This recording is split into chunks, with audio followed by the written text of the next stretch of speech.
Hello everyone. I'm I hope everyone can hear me. I'm not feeling too confident in this platform at the moment. I'm Samantha Payne. I'm a PhD candidate at Harvard University. My project is on the Atlantic history of Reconstruction, focused specifically on Cuba, Brazil, and the United States. And today I'm just going to present one part of that research to you that's about the general strike in the Atlantic world during the American Civil War. Let me see if I can figure out how to share my screen. All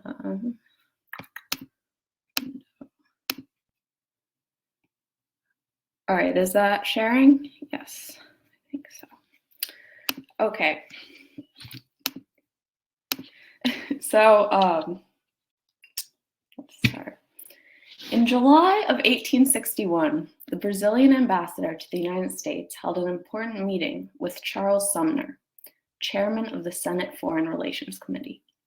Just months after the beginning of the Civil War, the ambassador, Miguel Lisboa, was interested in just one question. Did the Union Army intend to free the slaves? Sumner, whom Lisboa considered a fanatical abolitionist, was hardly reassuring. He informed Lisboa that the government will do everything possible to bring the rebels into line without destroying the country. But should they prove obstinate, no means of subjugating them will be spared. There will be a civil war and a servile war. Lisboa, in turn, passed this message on to the Brazilian government. A total war, he wrote, was within the realm of possibility, one that might bring about the immediate emancipation of the slaves. Lisboa had worried about this possibility and its implications for the future of Atlantic slavery for months. Brazil was one of the last 3 slave societies in the hemisphere. Of the nearly 6 million men, women, and children still enslaved in the Americas, roughly 1.5 million labored in Brazil, 4 million in the United States, and 400,000 in the Spanish colony of Cuba. On December 19, 1860, the day before South Carolina seceded from the Union, the British ambassador had warned Lisboa that the triumph of abolitionism in the United States would be, quote, the fatal blow for African slavery in the whole world. Lisboa, that same day, had written that fears of slave insurrection were very serious in the United States. Every Brazilian friend of his country must put himself on alert, he advised, to avoid the contagion of ideas that may affect our interests so seriously. Over the next 5 years, the world seemed to shift under his feet. The letters Lisboa sent to Brazil began to document events that had, until recently, been unimaginable. In 1863, President Lincoln issued the Emancipation Proclamation, which committed the U.S. to military emancipation for the remainder of the war. In 1865, the U.S. Congress abolished slavery in the United States. This was a revolution, Lisboa warned the Brazilian Foreign Ministry, and its repercussion in Brazil is certain.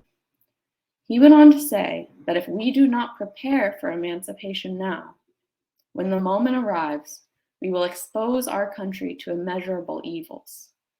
North American abolitionists, he predicted, would find natural allies in a large class of our population who, transforming a question of external politics into one of internal politics, would create grave embarrassments for us unless the friends of our country were prepared to give the movement a convenient direction. This paper argues that over the course of the Civil War, a political reckoning was unfolding inside slave societies across the Atlantic world. Beginning in 1861, slave owners in Cuba and Brazil faced the immense challenge of containing Black revolutionary currents across the Atlantic world. Despite intensive policing of Black transnational networks, many enslaved people in both nations learned of the Civil War and became convinced that it heralded their emancipation. In response, they launched more than 60 violent revolts. although the scale of this violence never reached the same heights as in the Confederacy. I argue that the beginning of Reconstruction transformed the political implications of slave rebellion across the Atlantic world. The fall of the Confederacy forced slave owners in Cuba and Brazil to confront the possibility of their violent destruction, at the same moment that the seeming radicalization of Republican politics in the US stirred fears of the US military support for a general insurrection in the countries with slaves. It was in this context that many white elites in Cuba and Brazil became convinced of the necessity of a gradual emancipation measure. Scholars have long debated the role of the Civil War in bringing about the fall of Atlantic slavery. Just a few years after the defeat of the Confederacy, Spain and Brazil passed gradual emancipation laws that promised freedom to all future children born to the enslaved. Early historians of abolition attributed these laws primarily to the outcome of the Civil War, which they believed had discredited slavery internationally. But many social historians consider this explanation inadequate. In particular, Sidney Shaluby and Rebecca Scott argued that slave owners enacted freedom of the womb to diffuse revolutionary tensions inside Cuba and Brazil. For this reason, historians like Jeff Needle, who have recently attempted to reassert the global origins of gradual emancipation, often provoke controversy, as they tend to diminish the importance of slaves in achieving their own freedom. I argue that the end of the Civil War precipitated the abolition of slavery in Cuba and Brazil because of the actions of the slaves. Historians have long known that international events informed the struggles of enslaved workers. Yet only recently have they begun to ask how the Civil War influenced the political strategies of enslaved people in Latin America. The only existing study on this subject by Isidoro Mota proved that in Brazil, many slaves imagined the Civil War as a transnational struggle for freedom, which inspired them to strike out for their liberation. In her account, these rebellions culminated in the hardening of a regime of race-based border policing in Brazil. By contrast, my work reveals how the beginning of Reconstruction tipped the balance of power in the ongoing struggles between Latin American slave owners and their slaves. White elites were unwilling to risk the escalation of revolutionary violence under a reconfigured world order. As a result, they prepared to grant major political concessions to enslaved workers, including the liberation of their future children. Since the beginning of Atlantic slavery, Black people had built invisible networks of communication that spanned the hemisphere. In plantation societies, port cities became sites of contact between Black sailors and local slaves. As a result, when the Civil War began in 1861, the news of the general strike, the mass exodus of slaves from Confederate plantations, spread quickly across the hemisphere. In Brazil, this news first reached the northern province of Maranhão in 1861. When the Union warship, the Powhatan, docked in the capital city of São Luís, it sparked a movement among the province's slaves.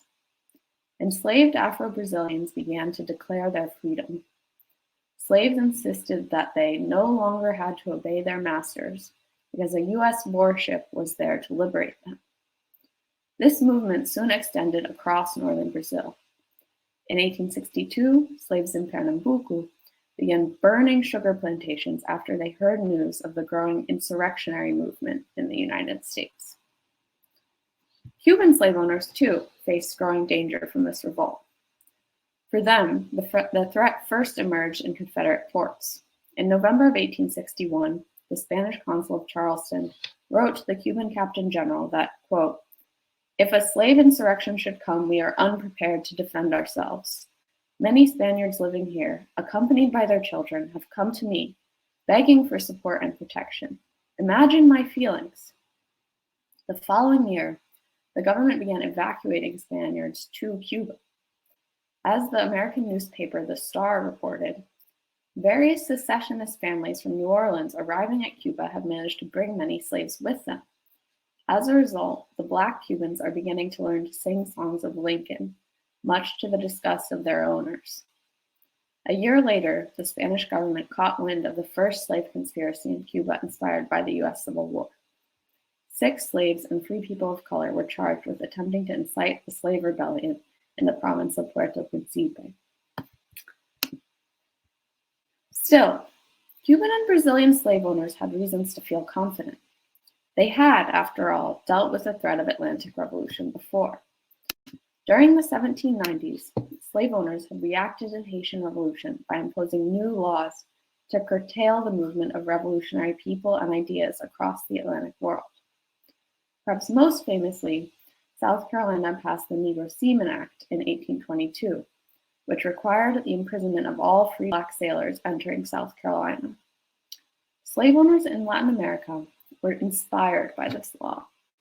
Almost as soon as the general strike began in 1861, both Spain and Brazil reacted by tightening existing anti-Black travel bans.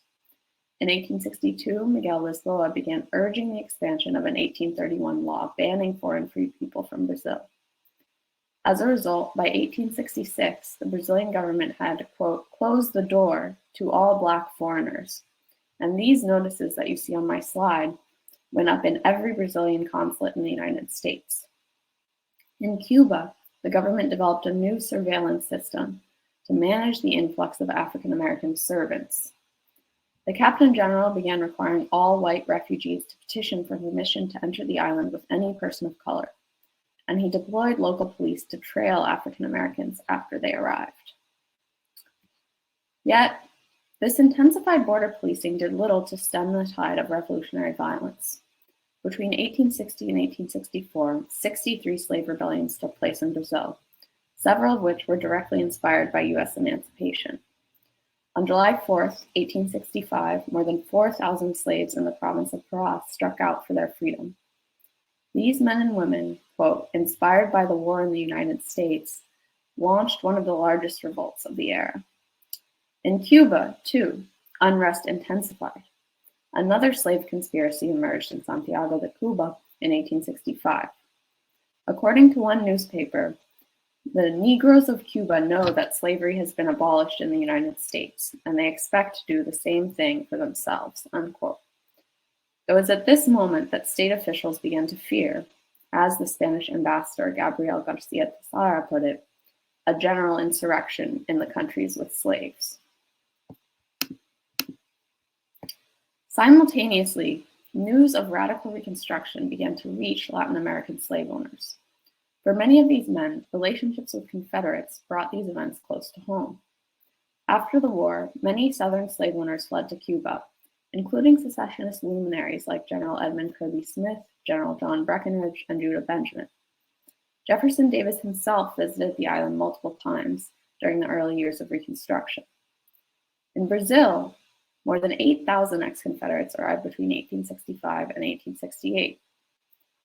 For Cuban and Brazilian slave owners, their stories of the awful anarchical struggles unfolding in the U.S. were disturbing. The most alarming news was the new role of the U.S. Army in supporting Black insurrection. Throughout these years, Latin American slave owners heard directly from Southern planters about the horrors of the U.S. military turned against them. Their most prominent newspapers tracked the Union Army's devastating march through Georgia, which brought freedom to more than 10,000 slaves. Slave owners across the Atlantic world were stunned. As the Brazilian ambassador observed, in other nations, quote, a rebellion is punished with the execution of its leaders, but never with a race war, never with the massacre and extermination of the rebel people. Confronted with the possibility of a general insurrection, this historic military reversal had disturbing implications for slavery in Cuba and Brazil. For the past 5 years, Spanish and Brazilian elites had believed that internal conflict would prevent U.S. military incursions into Latin America. By 1865, that sense of collective security was over. Lincoln's Secretary of State, William Seward, warned Miguel Lisboa that the anti-slavery Republican Party anticipated the day when, quote, our entire continent will be annexed to the United States. To Lisboa, this new combination of abolitionism and imperial aggression posed an infinitely greater threat to Brazil than pre-war Southern filibustering.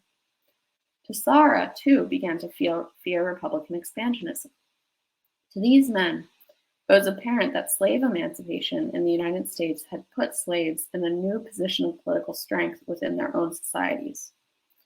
As one Spanish official put it, quote, "The sudden emancipation of 4 million slaves," unquote, had left Cuba vulnerable.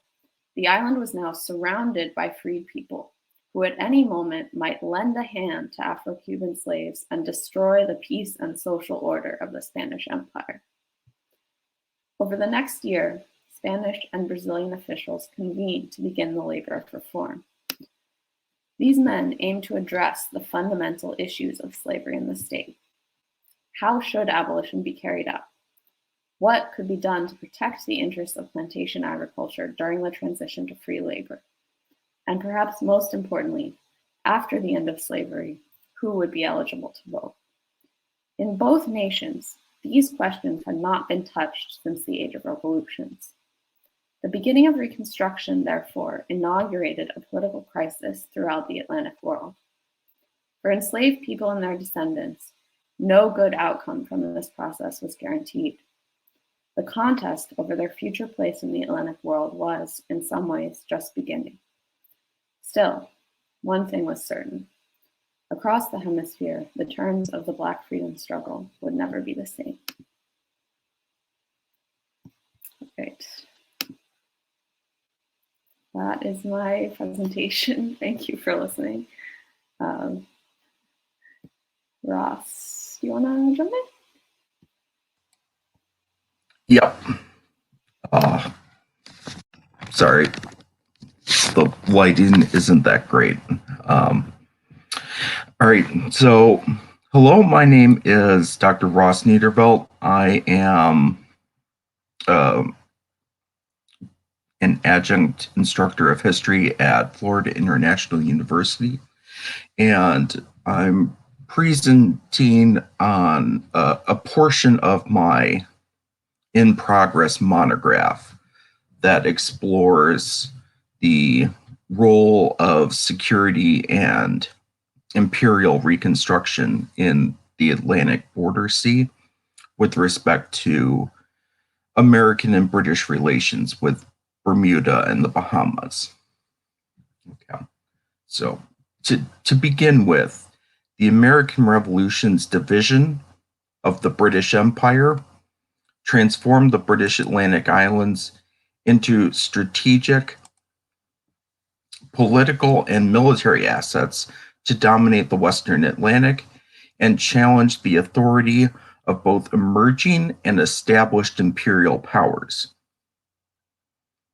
American Patriot officials, specifically Benjamin Franklin and Silas Deane, argued that by annexing the Atlantic islands of Bermuda and the Bahamas, an independent United States could extend its authority further into the Atlantic and secure its coastlines, port cities, and maritime commerce from future retaliatory attacks by Great Britain. Yet American designs fell apart during the latter half of the Revolution, and the British Atlantic Islands emerged as critical border regions from which the British Empire pivoted to secure its position in the Western Atlantic. I contend in this paper that the revolutionary United States and British governments employed Bermuda and the Bahamas to both secure and extend their spheres of influence in the Western Atlantic. The 13 colonies' independence quest for independence forced Patriot officials to conceptualize of a United States that extended out into the Atlantic to incorporate the British Atlantic Islands in order to secure their sovereignty after the Revolution. In the years between the 7 Years' War and the American Revolution, Bermuda and the Bahamas deepened their dependency on the 13 mainland colonies for commercial trade income and provisions that the agricultural poor islands could not produce. These dependencies coupled with the lack of strong commercial and military connection, coupled with their lack of strong military connections to Britain, ultimately pulled Bermudians and Bahamians into aiding the Revolutionary American Patriots against the British metropole during the early years of the American Revolution. They created a sphere of influence for the 13 counties that, although minor in scope compared to Britain's hold on its American colonies overall, did extend eastward into the Atlantic. The islands also enabled vulnerable Atlantic zones or gray border regions that, while supportive of the American Patriots' endeavors, were capable of being turned by the increased presence of the British Royal Navy. Revolutionary American officials' understanding of this reality emerges in Benjamin Franklin and Silas Deane's communiques with Congress in 1775 and 1776. Franklin and Deane understood Britain's continued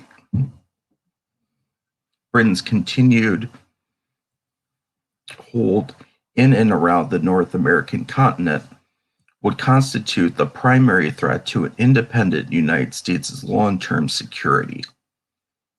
The possibility of poorly defined border zones surrounding the nascent United States presented an opportunity for Britain to undermine the Americans' relationships with neighboring Native American nations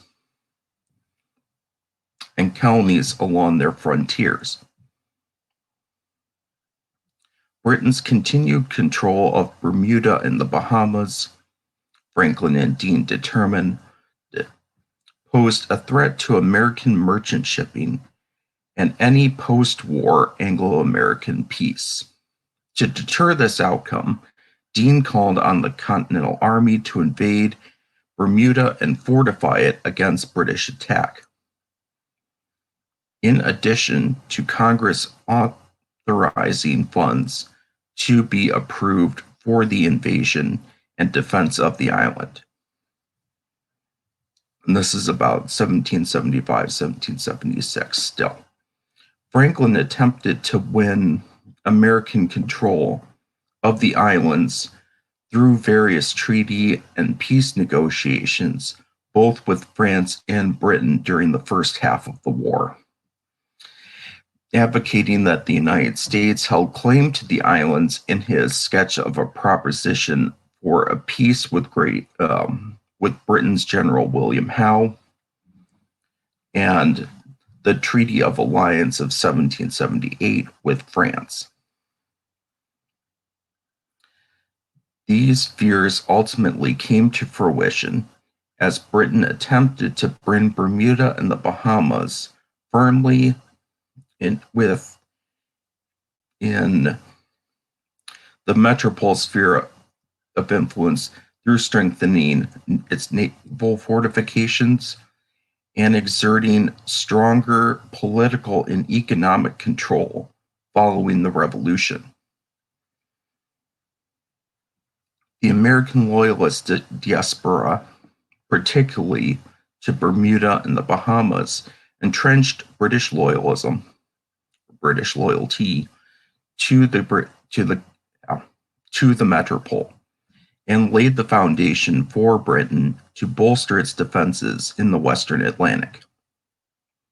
The American loyalists' exodus to the Bahamas from Georgia, the Carolinas, and East Florida between 1780 and 1785 overwhelmed the established Bahamian population with both their numbers and their fierce animosity towards the American patriots and the United States. In 1774, in a move to relieve an ongoing post-war famine in the islands, Governor John Maxwell approved American merchant vessels to import desperately needed cargoes of grain and provisions to New Providence. The American vessels' arrival in Nassau Harbor, flying the flag of the United States, enraged Loyalist settlers and refugees, much to the bewilderment of the old Bahamian inhabitants. The Loyalist refugees rioted in the summer of 1784, attempted to strike down the American colors, and proceeded to smuggle desperately needed provisions out of the colony.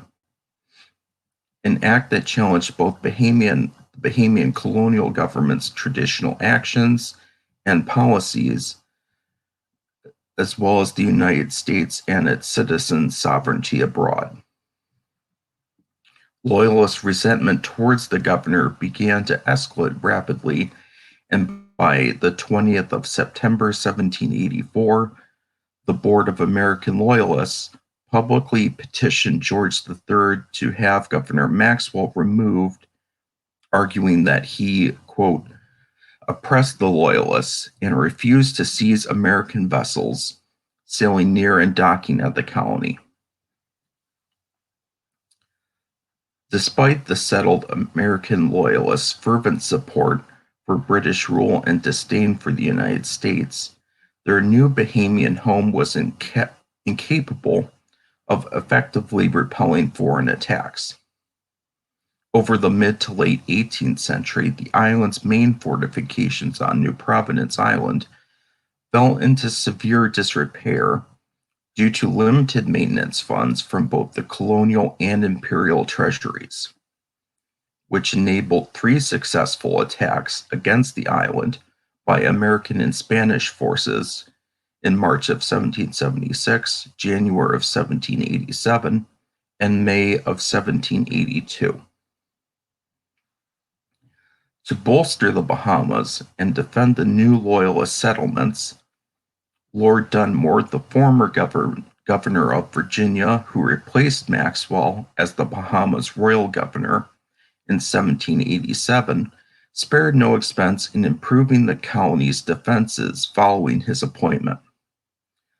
Dunmore and the British War Office engaged in substantial defensive undertakings, which resulted in the construction of Fort Charlotte and Fort Fincastle, new barracks for additional troop regiments, and 2 arrays of batteries during the 1780s and 1790s. In total, Dunmore's defensive projects brought expenditures to over £32,000, an astronomical sum for a decentralized island colony that previously held little interest from the British administration.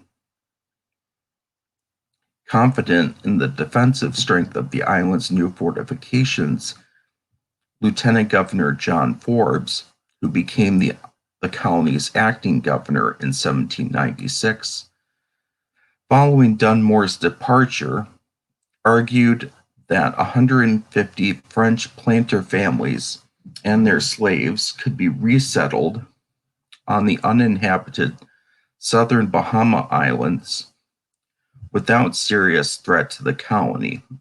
This is during the French Revolution and the very early years of the Haitian Revolution, when Forbes is saying this.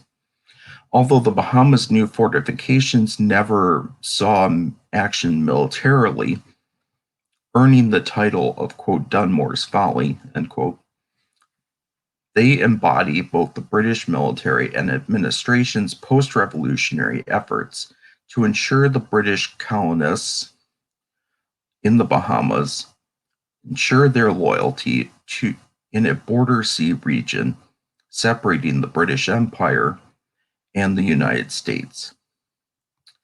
They also represent the end of decades of administrative indifference and salutary neglect for the economically minor island colonies in the British Atlantic. And the British military's move to fortify its position in the region against a new threat. Akin to the Loyalists and the British War Office funds transformation of the Bahamas, Bermudians encountered the end of Britain's salutary neglect as an economic transformation that increasingly bound the island to the Royal Navy's presence. In Bermuda, the inhabitants emerged from the revolution hopeful to reestablish their military commercial economy through free port status, aiming to make the island into a, quote, storehouse of the Western world, worth more than half a dozen Caribbean islands. Yet the reorganization of the British Atlantic in the wake of the revolution broke apart Bermuda's commercial trade network. The Bermudians also encountered political resistance from their new loyalist governor, William Brown, an American loyalist from Salem, Massachusetts, who became the colony's governor in 1782. Brown expressed a less optimistic outlook on Bermuda's commercial resurgence and the islanders' American connections when he requested a contingent of the king's troops to be permanently stationed at the island's disused barracks and forts in case the Bermudians decided to restore their ties to the newly independent United States. The British government concurred with this position since they believed that Bermuda had become, quote, too vital to be left in the hands of mere Bermudians, end quote, and embraced a colonial and military policy towards the island, designed to make it the Gibraltar of the Western Hemisphere. Reports from naval officers and surveyors commented in detailed reports to the Admiralty about Bermuda's sustainability and suitability as a naval base, focusing on the island's encompassing reefs and rocks that could protect ships in the inner harbors from foreign naval attacks. While the British government's plans for a Bermuda naval station were in their embryonic stages, Bermudians increasingly turned to the continuation of the American Revolution's privateering operations against American merchant ships to bring in much-needed income and supplies to sustain their island community. Notable privateers including Bermudian Ezekiah Frith and the loyalist transplant Bridger Goodrich, who brought in thousands of pounds sterling in prize money by condemning ships through Bermuda's Vice Admiralty Court and established themselves as prominent members of Bermuda's post-revolutionary society. Actions by Bermuda's privateers aided in reasserting British military power and maritime power in the Western Atlantic through harassing and diminishing the United States' maritime labor force and merchant fleets, and aided the British government and Royal Navy by capturing Americans and deserting British soldiers and seamen.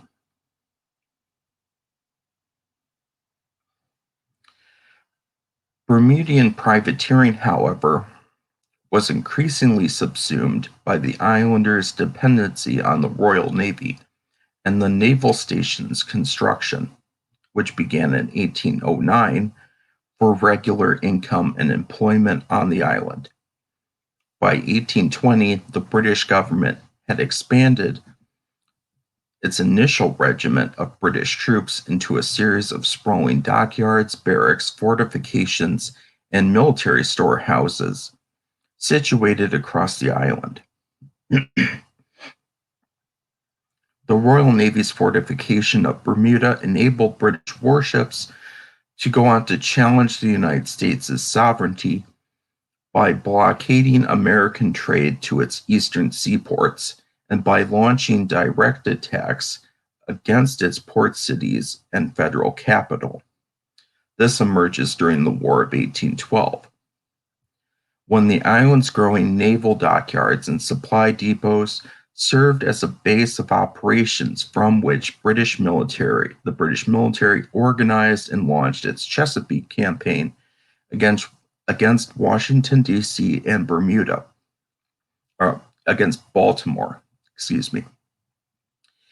In the months before the fleet set sail for its attack on the 1st of August, 1814, Vice Admiral Alexander Cochrane used Bermuda as a rallying point that consolidated ships, sailors, a force of 5,000 soldiers, and supplies drawn from Britain, Canada, and the Caribbean.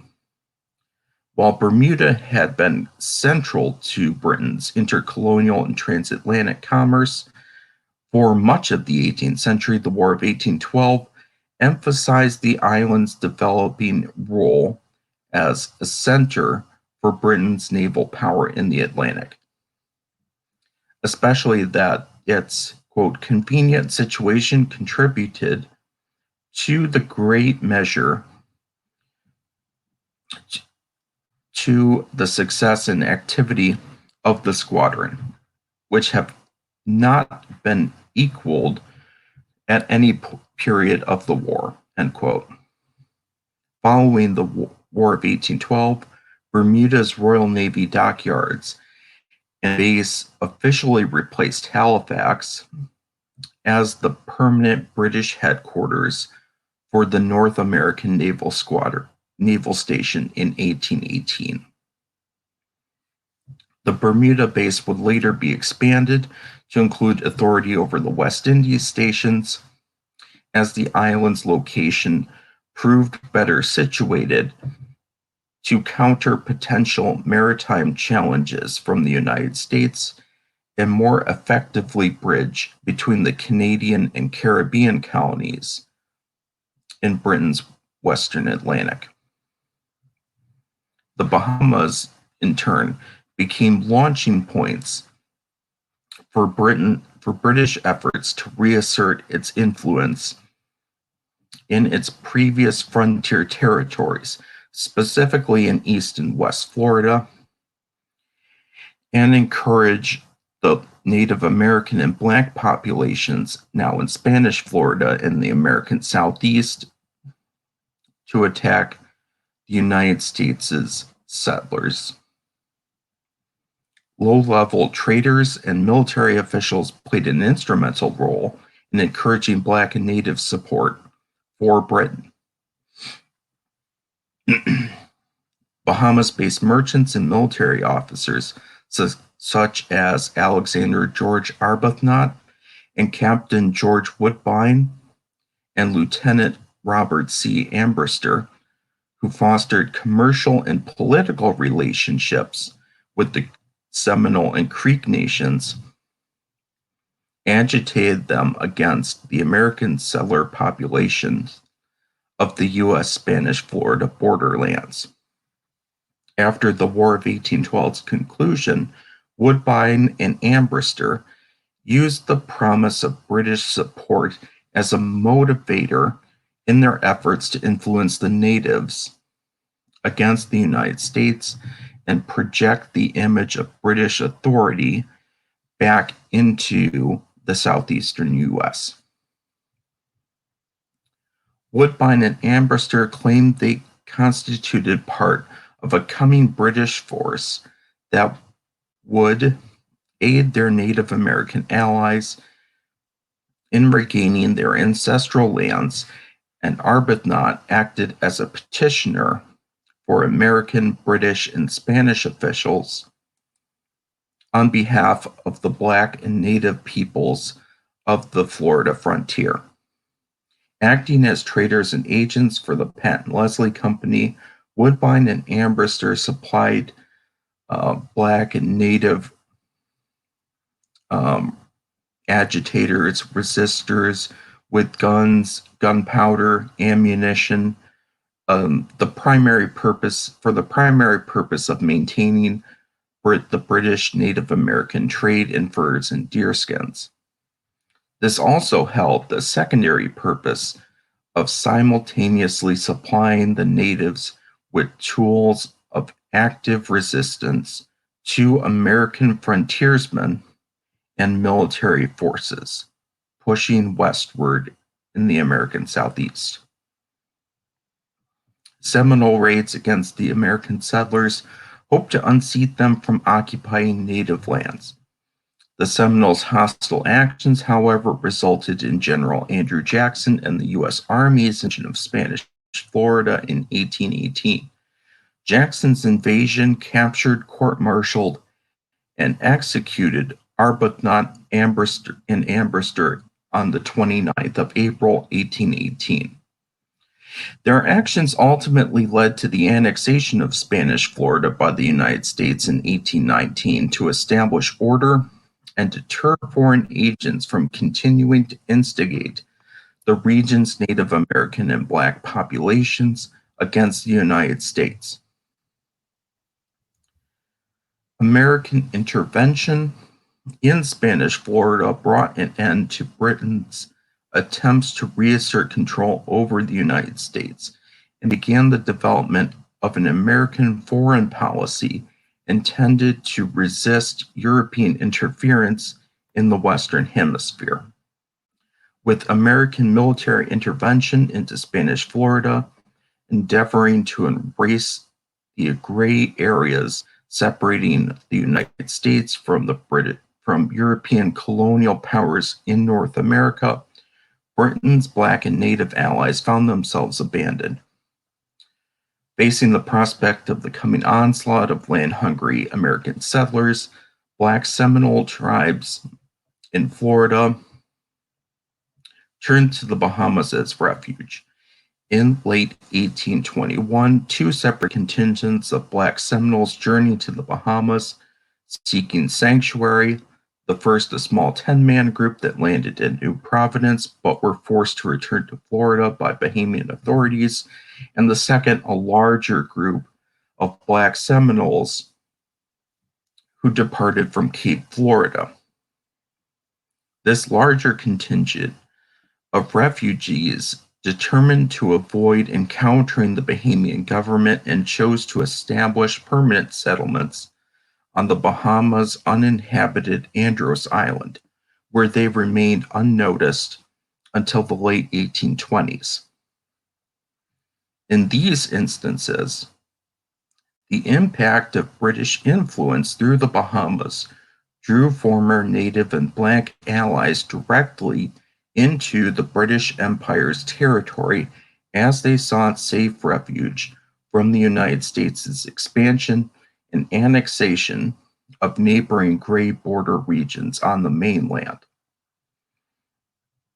To conclude, the British Atlantic Islands' emergence as a border sea dividing the British Empire from the nascent United States reveals their strategic role for securing and extending their influence of both powers in the Western Atlantic. Revolutionary American officials' efforts to bolster the islanders' support for their revolutionary cause and solidify their sphere of influence over the British Atlantic Islands during the first half of the American Revolution fell apart. Colonies once considered of little importance by the British metropole gained new prominence due to their strategic locations as bridges between Britain's Canadian and Caribbean colonies, as well as launching points for attacks against the United States. By examining border sea island colonies such as Bermuda and the Bahamas from a strategic or security standpoint, The American Revolution's fundamental transformation of both loyalties and imperial importance in the Atlantic world becomes more clearer, lucid. All right, thank you very much.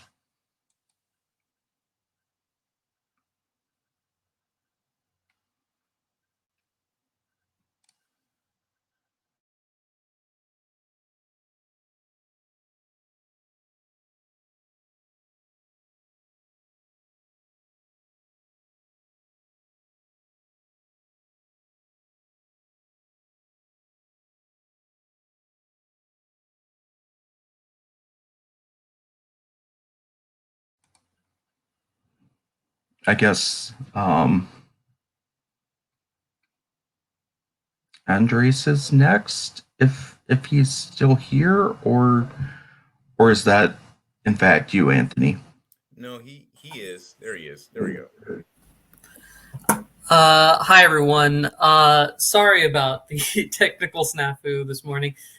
Some of you may see me as Samantha, who has been kind enough to let me log in as her, but now I see my video as distinct from Samantha, so I may just be separate entirely. I don't know how you're all perceiving me.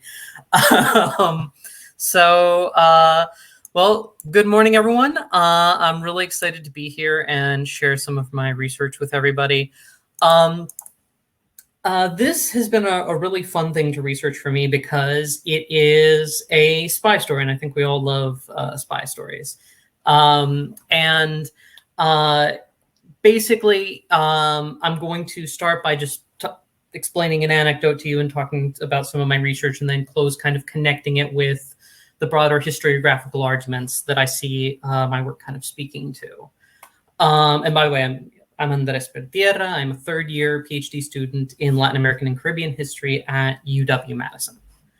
Okay, so to start us off, I'm going to take us all the way back to 1822 in Havana, Cuba, which, of course, Cuba is still a colony of Spain at this point.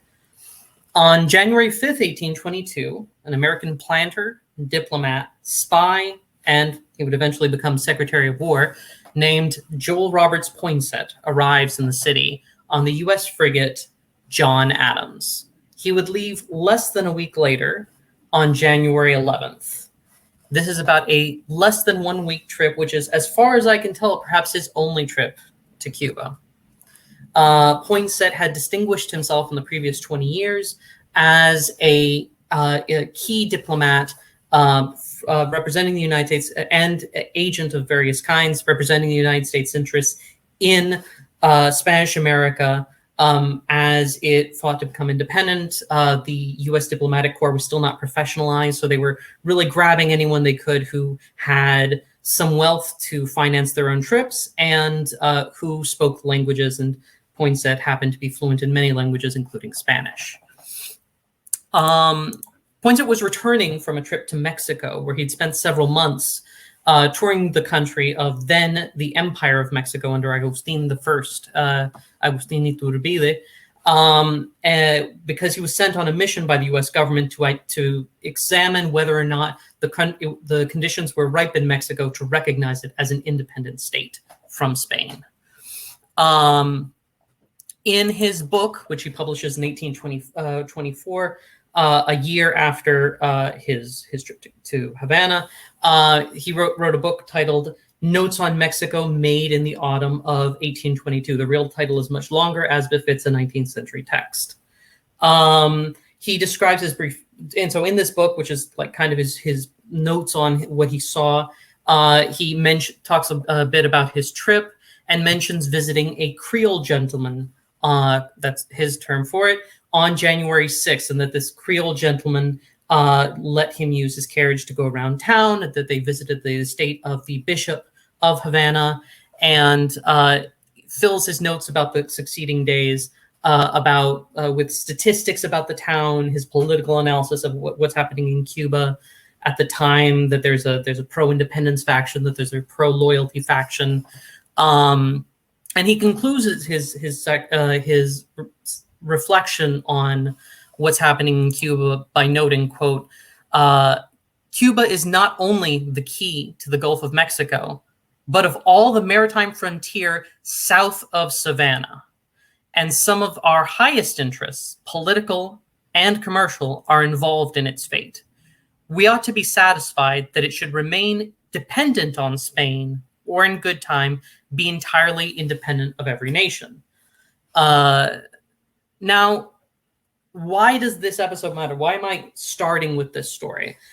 It's because underneath this more public story, there's actually a secret relationship, a contact that he was meeting with in Havana, who was helping him to understand the political situation in Cuba. But it's not what makes it transnational. What makes it really interesting is what it reveals about the transnational business and familial networks that are being integrated across the Atlantic in the early 19th century, and what it says about Havana's elites, which from such an early period are already integrating themselves into business networks in the United States, and then how that comes into play in politics. This is a very familiar story for the first half of the 20th century, for example, but this is a very interesting story for something so early, when Cuba hasn't even had its first independence war, for example. So who was his contact? This is a short presentation, so I'm going to make it cut to the quick right here. His contact was a man named José del Castillo, born 1787, died 1861.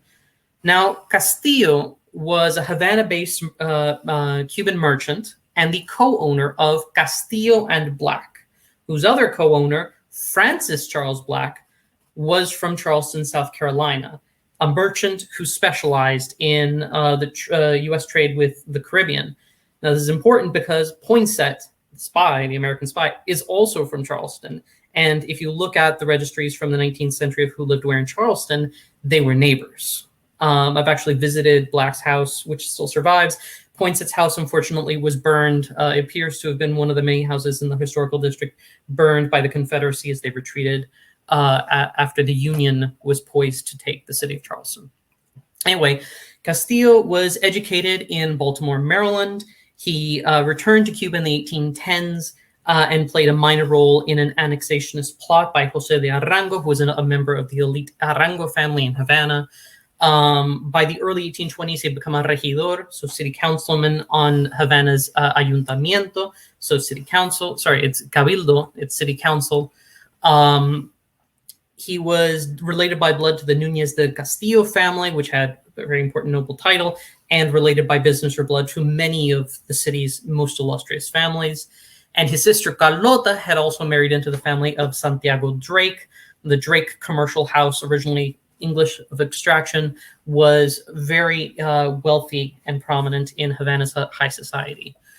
So let's go back to the research now that I've given that a bit of context. We know that Poinsett actually knew Castillo before he even arrived. In a July 20th, 1822 letter written by Poinsett to then President James Monroe, Poinsett wrote of a, quote, Spaniard who was very intelligent and, quote, attached to the United States. So he had a great deal of affection for the United States. Noting that this mysterious person who he said he couldn't name was a wealthy merchant and a member of the city's government. So this is fairly clearly talking about Castillo in this context. And this also speaks to the likelihood that Black was the link between the two, and not just someone that Castillo was not just a contact he made while in Havana by chance. Because in his book, Poinsett talks about taking a letter of introduction to Castillo. It's not clear if that was an actual letter of introduction or if that was to muddy the waters and make it seem like he didn't already have a contact in Havana.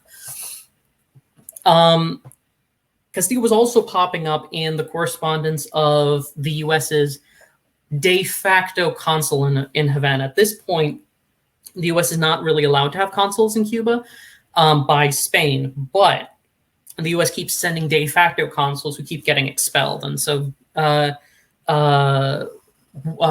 John Warner, who was the de facto consul in 1821 and 1822, writes in a letter from late last year to then Senator Caesar Augustus Rodney, who passes it along to James Monroe, Warner writes, "I've connected myself in business with Messieurs Castillo and Black. Mr. Castillo is a brother-in-law of Mr. Drake and is one of the most first politicians of the island. He states, and I believe him to be correct, that the natives, which amount to 3/4 or 2/3 of the white inhabitants of the island, are decidedly in favor of this island being attached to the United States as a state, not as a colony. The British government have wished it as a colony. To this, the natives are opposed." So Castillo is already built, has these relationships with various different figures in the U.S.'s de facto diplomatic corps, but these are also business contacts. And through these contacts, these members of the U.S. elites and Havana's elites are not only integrating themselves in business, but also sharing ideas. And Castillo is able to is trying to shape their perception of what's happening in Cuba. He has a special, an outsized influence as well, because many of the U.S.'s diplomatic corps don't necessarily speak Spanish. It was not yet professionalized. So Poinset's visit in 1823. So let's see. So in his, I'm actually going to, so Poinsett writes a report when he gets back from 1820, from his brief visit to Havana in January of 1823. And this is a secret report which he writes specifically to James Monroe. It was actually published in 1906 by the Southern Historical Association. So very befitting that I'm citing it here. He makes a series of arguments. He now includes in his analysis of what's happening in Cuba that there's also an annexationist faction. In other words, it's a faction that wants Cuba to be incorporated into the U.S. He also adds that this annexationist party is, quote, by far the most numerous and the most respectable. They think that their union with us offers only security against, not only security against foreign domination, and offers security against foreign domination and domestic insurrection. And while they have received emissaries from the island, from Mexico and Colombia, they are averse to connect themselves with those governments because of, quote, their present unsettled state. So, of course, in Colombia, which in this case includes Venezuela, of course, you have had the very brutal conflict in which many slaves in Caracas's slave plantations had risen up. And, of course, Mexico had also had major popular uprisings, although Agustín de Iturbide had created an elite exit from Spain rather than a popular one. And I think this is all really relevant because it's not just that obviously, Poinsett can't really tell that this is the most numerous faction. He spent less than a week in Havana. He has gone around to the houses of many very illustrious families, but he hasn't even really left Havana proper. Maybe some of the suburbs, but he hasn't left Havana. He spent less than a week there. But Castillo is his source, and Castillo is feeding him this line. And also because Castillo is a member of the city's elites and is very integrated into the plantation economy. Poinsett himself is a slave plantation owner. He sees in this his own analog. And as part of this plantation world and elite world of the early modern Atlantic, of the modern Atlantic. So, and in his report to Monroe, who is himself a plantation owner, he argues that Cuba is especially important to the United States because Cuba's position is, quote, it is essential to, quote, the security of our southern maritime frontier, and every effort should be made on our part to prevent its being occupied by foreign power or becoming a Negro Commonwealth, end quote.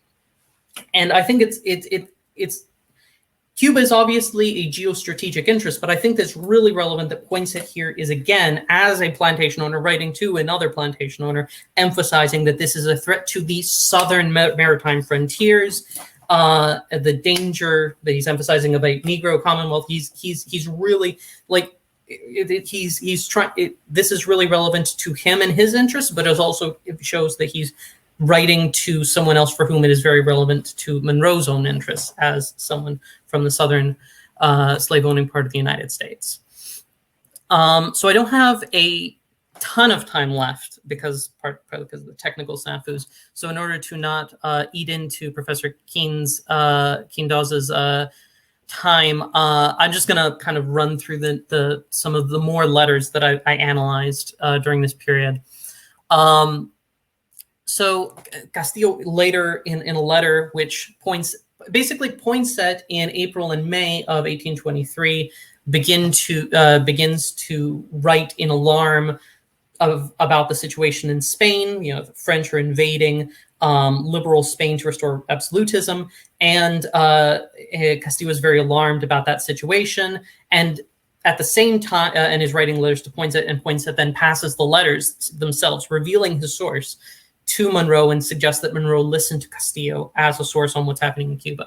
He also, speaking of Castillo in his letter to Poinsett, which is then passed to Monroe, also writes to attack as Bernabé Sanchez, or who's like a person who is likely Bernabé Sanchez. So a Mr. Sanchez who says he represents the people of Cuba, who had visited Monroe and tried to push his own analysis of what should happen next in Cuba. And he's very, very aggressively pushing for an uprising and annexation to the United States. And Castillo opposes that because a war in Cuba could lead to a slave uprising. So Castillo writes that I do not know of whom this Sanchez is, of whom you speak. I only know that he is a madman of Cuba, without judgment, without education, and without authorization. And I think this is really important because if Sanchez is who I think he is, it appears to be Bernabé Sanchez, who's from Camagüey. This is a member of a different region of Cuba's elites trying to propose a more radical solution because Camagüey's elites are not as deeply tied into slavery and not as fearful of a slave uprising. So again, due to time, I just want to close by bringing this into where does this kind of these connections and all this sit within the historiography? Traditionally, Cuba's ties to the United States have been very dependent on a kind of Rankian positivism, diplomatic history, lots of details and facts, but not really a lot of class analysis, not really a lot of analysis of these business connections of who these people were outside of their official positions. But I see my work kind of entering into dialogue with kind of the new diplomatic history that looks at things like class's role in influencing various U.S. institutions, such as Matthew Karp's work, This Vast Southern Empire, the networks, the technical and business networks in these among slave plantation owners in the Atlantic world, in the work of people like Daniel Rood, the reinvention of Atlantic slavery, technology, labor, race, and capitalism in the Greater Caribbean, which is an excellent book, by the way. And to an extent with the importance of continued writing of business history by people like Stephen Chambers, whose book No God But Gain talks a lot about the presence of U.S. planters in Cuba who become naturalized Spanish citizens to own plantations in Cuba. So through this seemingly nothing happening incident, this incident where seemingly nothing happens, it offers us a lens into these networks, which normally wouldn't get so much profile, wouldn't be preserved as well, because through moments of crisis, methodologically, we can start to see some of the early development of these ties and this integration of Cuban elites and U.S. elites in the Atlantic world. All right, thank you very much.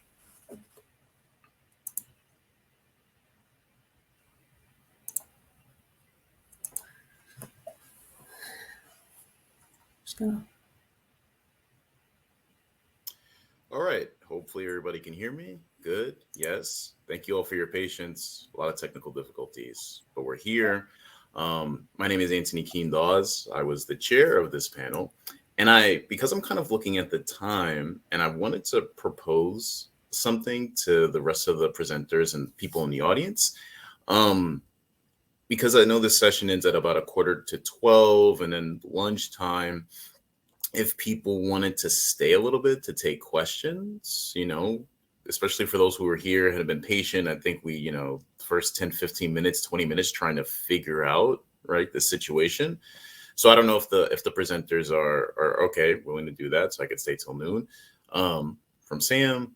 Because if so, what I will do is just kind of push through my paper, kind of just go through the main kind of aspects, and then at about 11:45, just kind of leave room for questions so that people could, could all ask questions about the papers, right? So it seems like the presenters are good. If the audience has to go, it's understandable.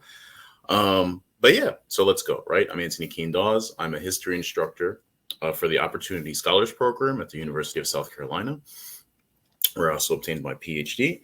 And I'm going to be presenting a part of a chapter for my work in progress, my manuscript. And this conference paper is titled Dominicans, the First Spaniards of America, Santo Domingo, and the Discursive Struggle for Identity. Right.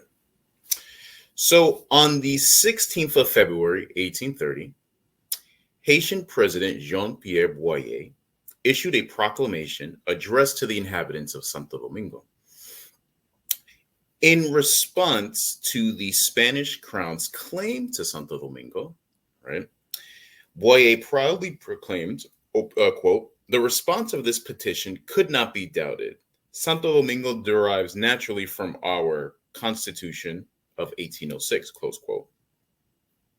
And by referring to one of Haiti's early constitutions, Boyer sought to illustrate that since the Republic's independence in 1804, the Haitian government had always intended to unify both sides of the island of Hispaniola. That's Santo Domingo in the east, present-day Dominican Republic, and Haiti in the west.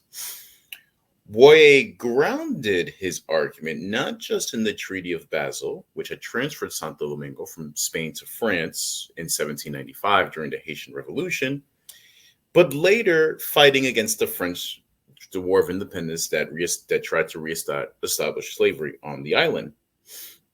Boyer had rhetorically asked whether it was undeniable that a nation looking to its future security would not look to unite the entire island. He considered the island's history under colonialism to underline his point of view for the Haitian unification, the unification for both sides of the island.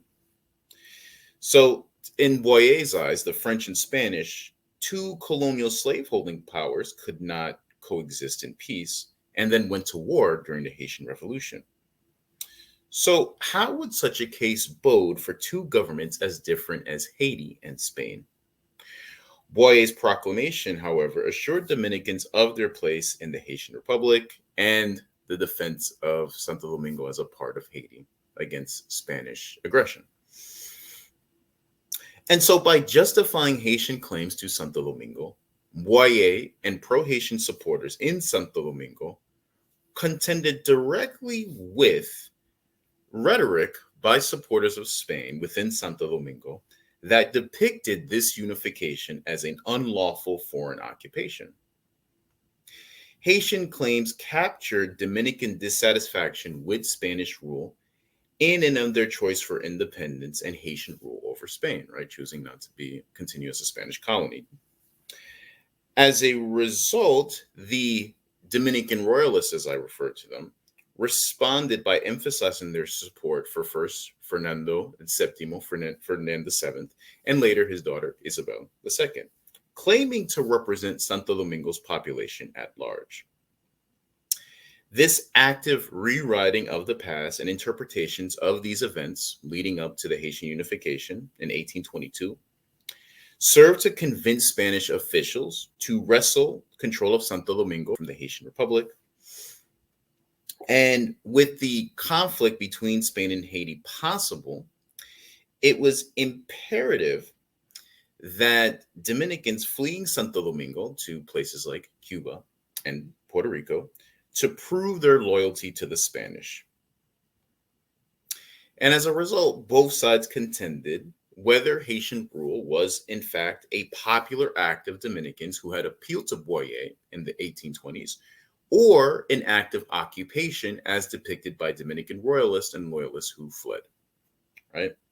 So this conference paper will examine the fallout of the negotiations between the Haitian and Spanish governments over its unification with Santo Domingo in 1830, and their different arguments to support their positions for unification and separation. Essentially, I'll be asking, how did Dominicans fleeing Santo Domingo depict themselves and their loyalty to the Spanish? I argue that Haitian success in asserting its sovereignty in Santo Domingo drove Dominican loyalists and royalists to use racism and racial superiority, while at the same time promoting Hispanic cultural ties to bolster their arguments for assistance from the Spanish crown, right? So I'm just going to go in a little bit to at least one case study, right, before cutting off at 11:45. All right. So Dominican royalists who lived in Santo Domingo after the failure of these negotiations in 1830 and then fled characterized Haitian rule as an occupation. They spoke of Haitian insults towards the, quote, loyal Spanish spectators in Santo Domingo. These acts had included taking the coat of arms from the Cathedral of Santo Domingo and damage done to other churches and other religious structures. Interestingly, the Dominican petitioners' accounts offer a perspective of the revolts of Boyer's decree to destroy the remaining Spanish coat of arms on the eastern side of the island. These accounts can hint at some form of soldiers' excess in Santo Domingo with damaging other properties of Dominican loyalists. But without a little bit more evidence, one can only speculate on these claims, right? Let's see here. So I'm just going to jump ahead. All right. So the exiled Dominican community, which fled to Santiago de Cuba, for example, in the east, right? Because pretty close to each other in terms of Haiti in the west and Santiago de Cuba in the east, depicted Haitian rule in stark and negative terms. They claimed to represent Santo Domingo, naming themselves the natural inhabitants of the Spanish part. They wanted military support for Dominicans to overthrow, quote, the yoke of the mulattoes and blacks from Haiti, close quote.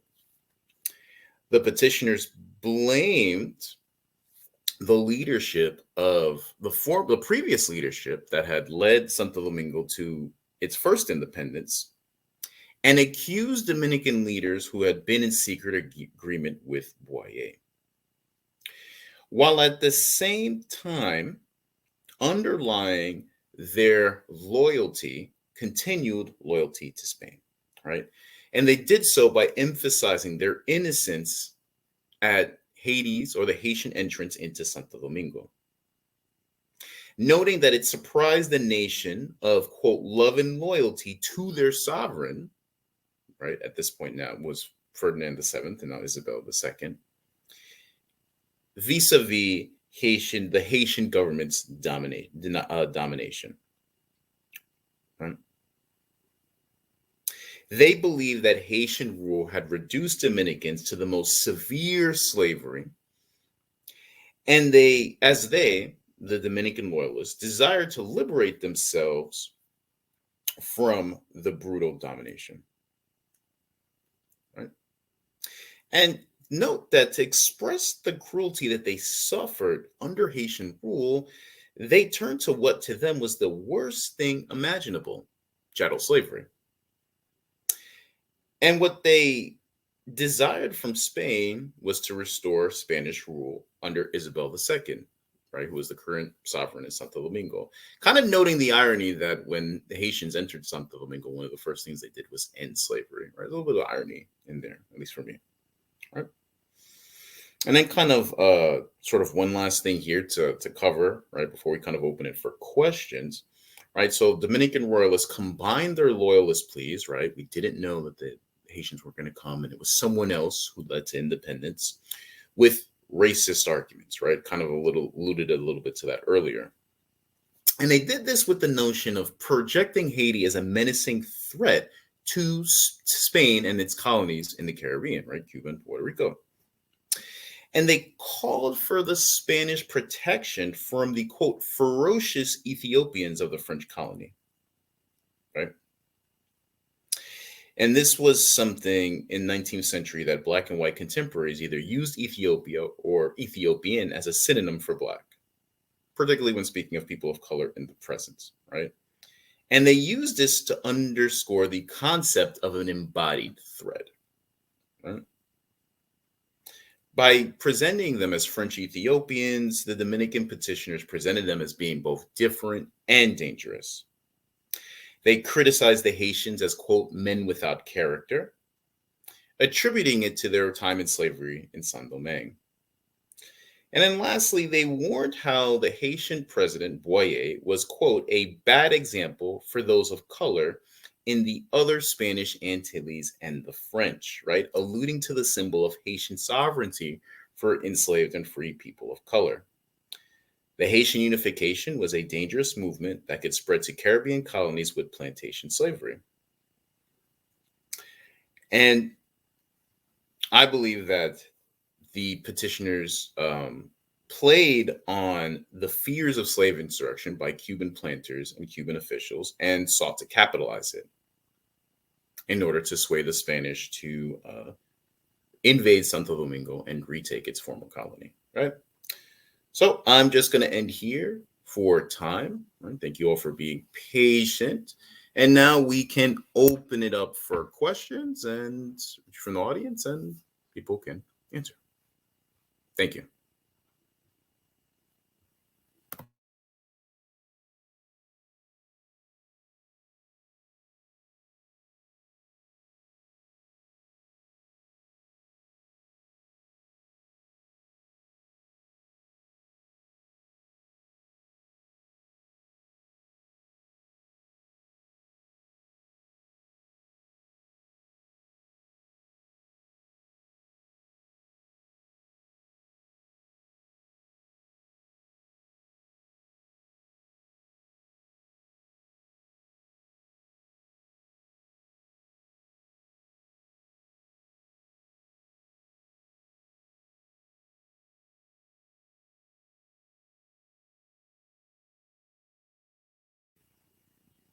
I guess I have a question. Ross, I'm sorry, I was kind of jumping in and out and trying to figure things out. But I wanted to ask a question about sort of if clarifying the Atlantic islands that I think what Americans were trying to kind of retake from the British, right? Was it a kind of Bermuda and the Bahamas? Like sometimes I wonder, because I've people that don't know, right? I've heard Ross be presented, I think, in similar panels before, and kind of familiar with his work. So I wanted to know if you could kind of situate that a little bit again, and just how that kind of fits right in the larger work, with I think because this is after independence and the early republic. Okay. Yeah, this is focusing specifically on Bermuda in the Bahamas, but the Turks and Caicos by extension, because there's a sort of debate over control between Bermuda and the Bahamas of who controls that particular group. But it's mainly those 2-3 island groups, because they sort of exist outside of the British Empire's conception of the West Indies. And they also have a much stronger commercial dependence on the mainland, both the 13 colonies as well as the revolutionary area of the United States. And this starts to change after the American Revolution, with the rise of various tariffs and import-export limitations imposed by both the U.S. and Great Britain to its American colonies, that also serves to further drive a wedge between, a commercial wedge at least, between the United States and these dependent Atlantic islands, and more firmly ensconce them in the broader British America, beyond the military limitations. Historiographically speaking, they haven't been dealt with as sort of a collective unit. So I'm sort of trying to figure out a good way to sort of phrase them all together, where British Caribbean, British West Indies, you have scholars like O'Shaughnessy who, have been pretty much setting those out. O'Shaughnessy, but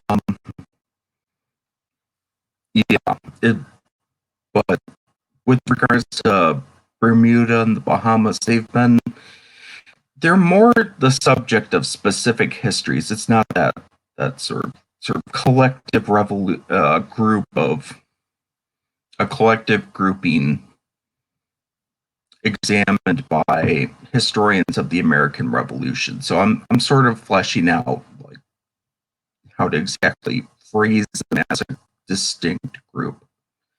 And in the meantime, I've sort of settled on British Atlantic Islands because, that's part of what they are. So it's still very much a work in progress, and I'd accept feedback on it if anyone has better ideas.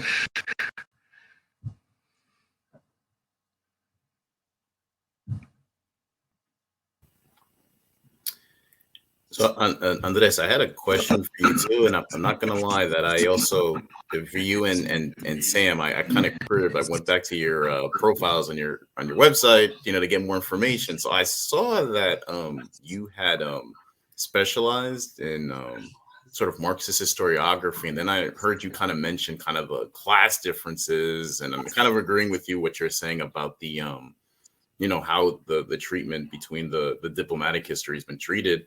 And I wanted to know if, as you've been researching so far, if you've seen anything sort of with sort of racial differences too, sort of in this sort of web of diplomacy, or any instance of some of these agents trying to get a sense of how like Cuba's free people of color are kind of taking in events at all.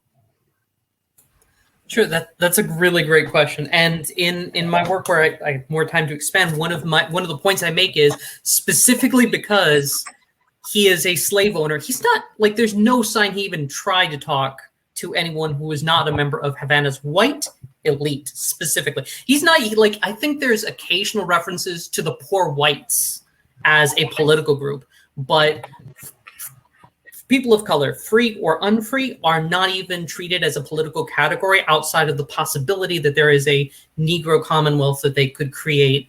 They have both Havana's elites and Ada Ferrer captures this beautifully in Freedom's Mirror, but also white Anglo elites, including Poinsett, who's actually a descendant of French Huguenots, which was an interesting detail.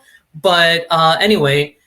They are really scared. And one thing that you see as a big difference between how northern U.S. elites and southern U.S. elites talk about Cuba is northern elites are like, well, if for example, Great Britain takes over Cuba, then that would cut us off from the Gulf of Mexico and the Mississippi and all the plantation wealth. It'll disrupt communications and the economy and all the rest. But southerners are like, the slaves could revolt. This could spread like wildfire from Cuba into Florida. This is a geostrategic problem. This is a geostrategic crisis. Matt Karp also makes this argument very explicitly in this vast Southern empire that plantation elites who are overrepresented in the State Department are really looking at the issue of slavery as an Atlantic system in places like Cuba and Brazil as something they need to defend, because if it falls there, there's a greater possibility it will fall in the United States. And so like race is right there, conspicuous only when, largely because of its absence in they just don't talk to, I don't think anyone in this network is not directly descended from Europeans. Like it's really at the core of this. And of course, and part of my argument is that the traditional historiography is just like, this is Poinsett, this is so-and-so, and this is so-and-so. I'm like, who are they? What are their material interests? And the fact that they're plantation owners seems central to understanding why they're writing about this the way they're writing about it.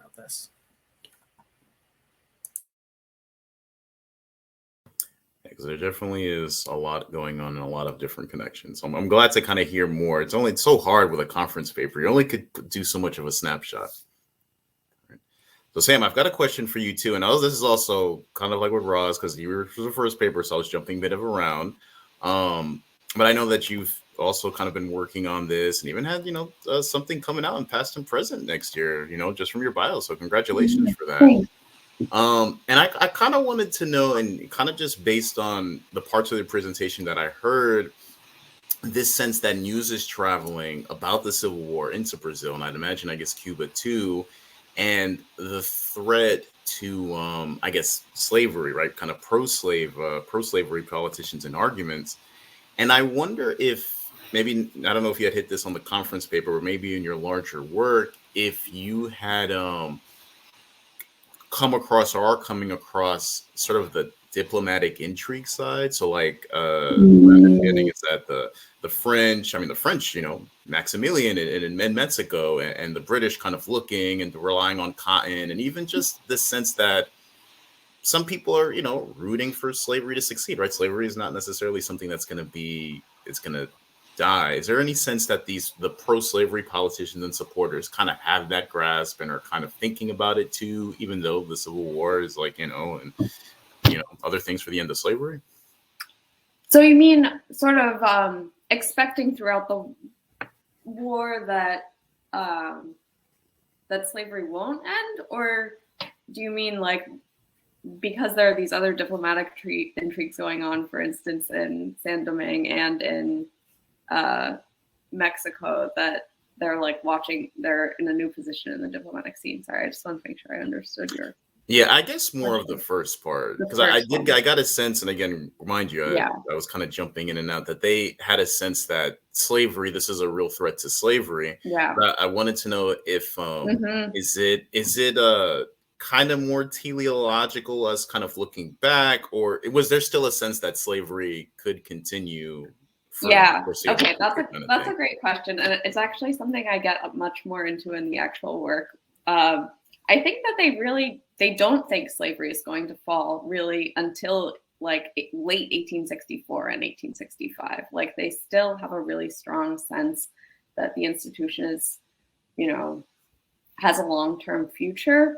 They're looking like the revolts really up to that point have not reached the scale even of like previous revolts in 1825 in Cuba or in Brazil in 1835. So they have good reason to think, we can contain this, like we've done it before. And the other thing that's happening in 1864 is that the Civil War is going badly for the Union, right? And Lincoln is at risk of losing the election. And so they're thinking also like, okay, these internal dynamics within the United States, like they're not actually looking so good. And once the war, like there's a real possibility that the Union will lose in their view. And so in a certain sense, they're just trying to hold the fort really until that happens. And so there's a real shift, I think, between late 64 and 66, where for the first time they're reckoning with this new political scene and this reconfigured order internationally. And that's when they decide, okay, we need to take some kind of action to diffuse tensions within Brazil and Cuba. So that hopefully that kind of answers your question. I have a couple of questions. I know we're running out of time. I wanted to ask you about the why Ethiopian as the African nationality. Like that was just intriguing to me. Versus like many other like nationalities that you might see pop up, and then or like who are actually there. And then Andrés, I wanted to ask you a question. I was wondering if you've read John Harris's book on the last slave ships, which I was thinking you could really like kind of make a strong argument about, because I think he has this whole spy network that he illustrates, but I don't think he has the kind of concrete like explanation of its importance that you just offered. So I was thinking that might be a good work to like engage in. That was just my take on it, but anyway.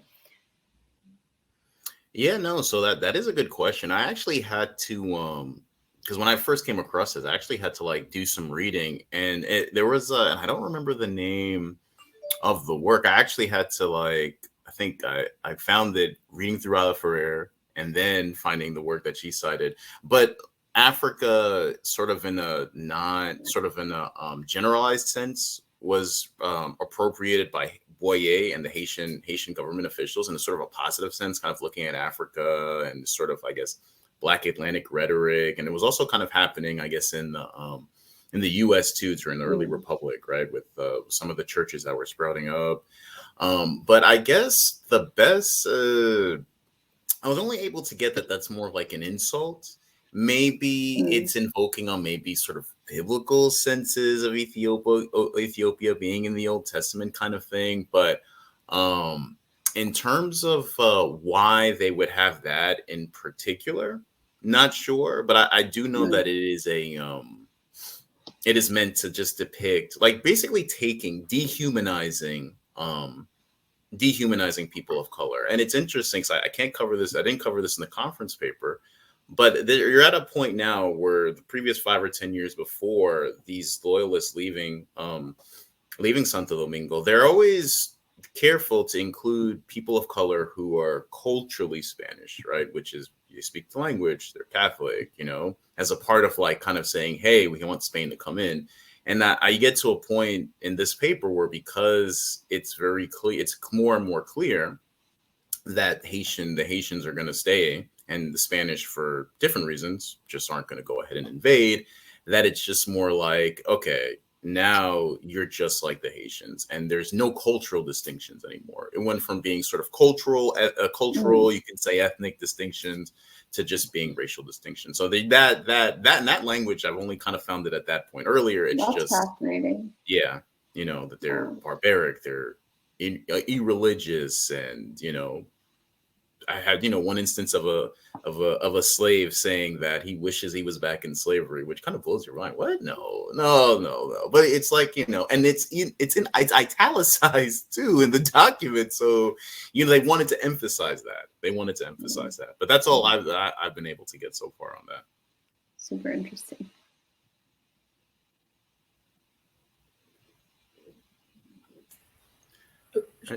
So I don't know if anyone else has any other questions. I know people said they had to go at 12. It's 12:03. Yeah, I have a meeting with a student, so I should hop off.